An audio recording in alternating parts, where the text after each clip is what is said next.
Can you be good without God? Let's find out.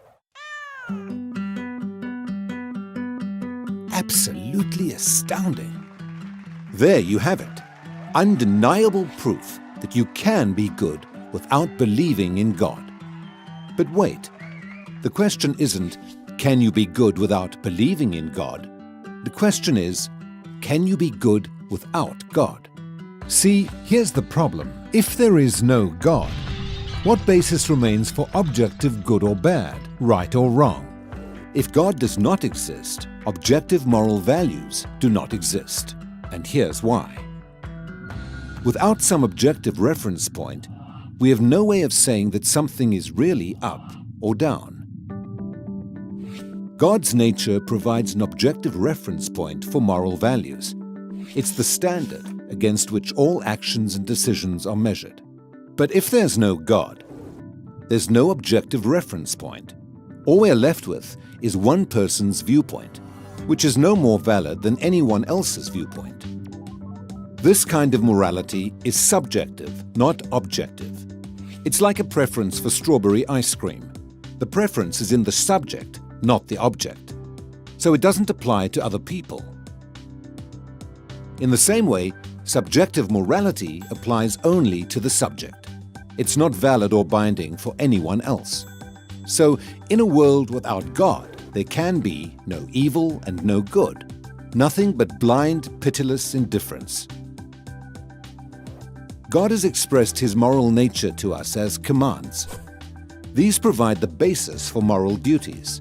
For example, God's essential attribute of love is expressed in His command to love your neighbor as yourself. This command provides a foundation upon which we can affirm the objective goodness of generosity, self-sacrifice, and equality. And we can condemn as objectively evil greed, abuse, and discrimination. This raises a problem.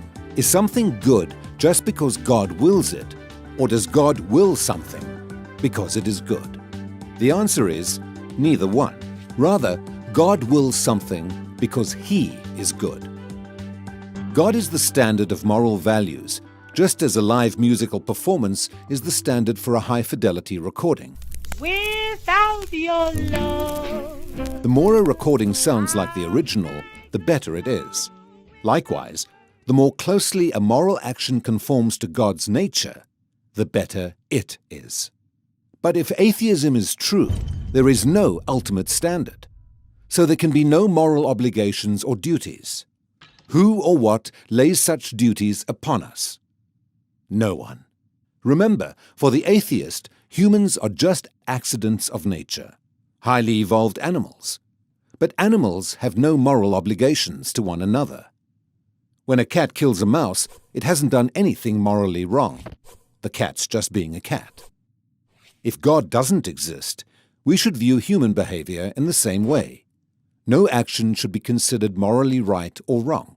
But the problem is, good and bad, right and wrong, do exist. Just as our sense experience convinces us that the physical world is objectively real, our moral experience convinces us that moral values are objectively real.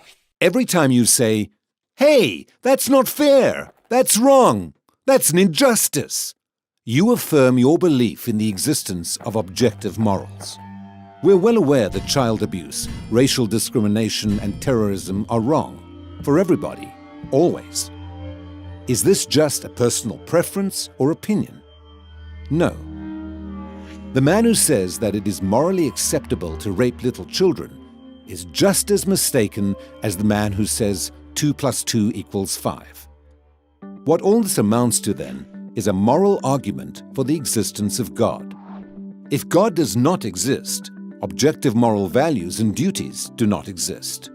But objective moral values and duties do exist. Therefore, God exists.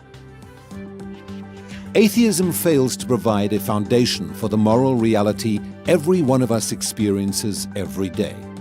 In fact, the existence of objective morality points us directly to the existence of God.